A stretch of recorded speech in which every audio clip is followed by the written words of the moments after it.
the committee will be discussing the President's proposed fiscal year 2024 budget for the Department of Interior and other items within its purview. I'd like to welcome Secretary Holland, Deputy Secretary Boudreau, back to the committee, as well as Interior Budget Director Denise Flanagan. I want to thank you all for joining us this morning. To set the scene, I think it's important to note for context that the Congress provided the Department an additional $48.1 billion in the last 19 months, including $47.3 billion in targeted investments through the Bipartisan Infrastructure Law and Inflation Reduction Act, and $779 million increase in annual appropriations last year. But now the administration is requesting another $18.9 billion for fiscal year 24 for the department, a $2 billion or 12% increase over 2023 fiscal year appropriations. So I really look forward to hearing the justification for such a large increases on top of historic funding. I also look forward to a robust discussion in the state of our leasing programs. I firmly believe that we and our allies are going to need fossil fuels for the foreseeable future, and that robust and continued leasing by the department are a key part of that effort to maintain U.S. leadership in energy security. Unfortunately, the administration's actions and the President's own statements indicate a desire to tamp down on oil and gas leasing. In fact, just last week, the White House press secretary clearly said the administration doesn't like the provisions in the IRA that, I quote, don't have anything to do with clean energy. I'll repeat that again. He doesn't like anything in the IRA and that he says does not have anything to do with clean energy. They all knew perfectly well that it was a balanced energy security bill. I assume she's referring to the mandated offshore oil and gas leases that I included, as well as the requirement that oil and gas leasing take place before renewable leasing can. If that's the case, let me first state for the record that American oil and gas is certainly clean energy compared to what the administration is considering importing from Venezuela, and morally cleaner than lifting sanctions on Iran. But I also have to assume she's referring to these fossil provisions because internal interior documents from the Alaska lease sale made clear that the administration has manipulated the law to discourage oil and gas interest. In fact, they said in black and white that they chose a higher royalty rate to discourage energy production at the expense of Alaskan energy security. Simply unconscionable to me, especially as the administration is hypocritically happy to target producers for not producing more while pursuing a regulatory environment and efforts designed to kill the industry by 1,000 cuts. The truth is that we can produce cleaner energy than anywhere in the world, and that production can help bring down our own energy costs and support our friends and allies at the same time. And this also provides needed revenue for both federal and state governments. In fact, the most recent sale mandated by the RA set records for high bids and brought in $263 million. Let's be clear. We would not be setting bidding records if there was no need for oil and gas well into the future. I've been very vocal about how concerned I am that we are still waiting for the next 5-year offshore program of oil and gas lease sales, and the department has said that a final program is not expected now until December. We've never even had a gap between programs before, never a gap, let alone the 1.5-year delay that we're expecting now. In fact, we talked about this exact issue at this same hearing last year. The lack of progress with this program, combined with the lack of advanced preparation for 2024 sales, unfortunately sends a signal that you have no intention of holding any offshore lease sales in 2024 after the final mandatory sale in September 2023. I know this administration has a big goal set for offshore wind and onshore renewables, goals that are relying on continued oil and gas leasing. I don't know why we just can't work together. I don't know why we can't agree that we need a balanced approach. So let me remind you that those are unattainable if you don't do your jobs. I will be watching extremely closely to ensure you faithfully execute the law as required, not only by the RA, but also by the Mineral Leasing Act, to ensure that on and offshore oil and gas leasing continues in federal renewable development only occurs if those requirements are met. Getting back to the budget, while we are being asked to fund new initiatives, we are still waiting on the Interior to comply with requirements in existing law.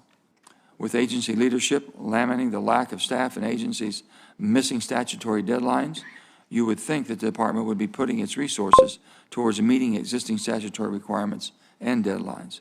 For example, 2 different requirements of the bipartisan infrastructure law are now 6 months overdue. One to improve permitting of critical minerals, and the other to implement carbon sequestration on the outer continental shelf.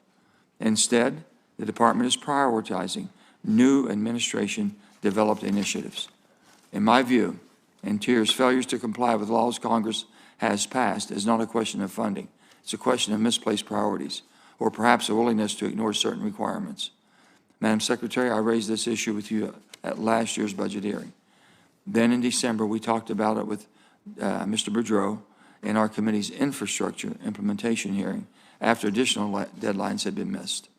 So I'm disappointed that here we are again today and having the same conversation again. And I'm eager to hear from you about how you justify this 12% increase when the department hasn't completed the task at hand, but for which funding was provided. I also look forward to talking about the department's role in permitting and changes needed to the permitting process. I think we can all agree that 5 years or more it often takes in major energy or mining projects to get a permit in this country is not acceptable. Although let me note that I was very happy to see approval of the Willow project after long last. This pace is clearly too slow to achieve any of our goals, whether it be energy and supply chain security, reducing emissions, or reinvesting in communities impacted by the energy transition. I look forward to hearing how the DOI is deploying its existing resources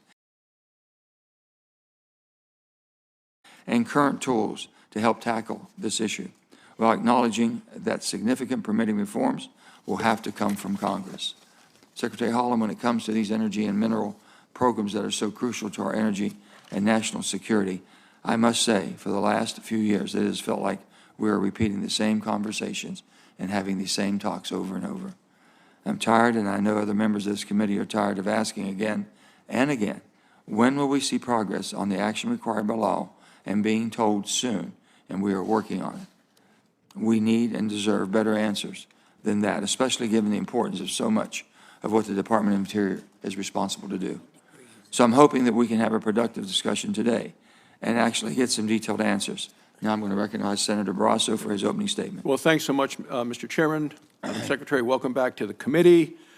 In Wyoming, about half of our land is owned by the federal government. About 2/3 of the minerals under the land are owned by the federal government. The Secretary of Interior controls access to these lands and to the minerals, and as a result, the Secretary's decisions deeply affect the people of Wyoming. I'm sad to say that Secretary Holland has failed the people of Wyoming. Her assault on American energy has contributed to soaring energy prices across the country. Her efforts to block access to large swaths of the West has led to lost economic opportunities, and her decisions often ignore the law of the land. The Secretary should be following the law. Instead of holding quarterly oil and gas lease sales, the Secretary has held only 1 lease sale in 2 years. Instead of approving oil and gas permits on a timely basis, the Secretary has doubled the length of the permitting process. Instead of setting royalty rates at a level to boost oil and gas productions, the Secretary has raised rates to discourage production. Instead of doing everything in her power to increase America's energy security, the Secretary is jeopardizing our energy security and at the same time our national security. The sad fact is that the Secretary's policies undermine even President Biden's energy goals. World demand for copper is expected to increase by 300% by the year 2040. Nickel demand expected to increase by 1,900%. Cobalt demand expected to increase by 2,100%. Well, much of this demand will be driven by President Biden's mandates and subsidies for electric vehicles, for wind farms, for solar panels. Yet earlier this year, the Secretary withdrew over 225,000 acres of federal land from copper, nickel, and cobalt development in Minnesota. This site contains 95% of our nation's nickel reserves, 88% of our cobalt reserves, 34% of our nation's copper reserves. Minerals from these projects could help produce 7 million electric vehicles. Yet the Secretary of Interior is blocking projects that would produce the very materials that are needed to support the administration's stated agenda. Let's be clear. President Biden's agenda is not a transition from dirty energy to clean energy. It's a transition from American energy to foreign minerals. And Secretary Haaland's policies will only expand our dependence on our adversaries, will increase our dependence on China and on Russia. The Secretary is also attacking multiple use of the land. Multiple use is a decades-old bedrock principle of federal land management. In March, the Department of Interior released a proposed rule to allow entities to lease federal lands for the purpose, not of use, but of non-use. In other words, the Secretary wants to make non-use a use. She is calling up, down, day, night, black, white, turning federal law on its head. The Secretary is giving radicals a new tool to shut out the public. Remember, environmental radicals don't want the public to have access to public lands.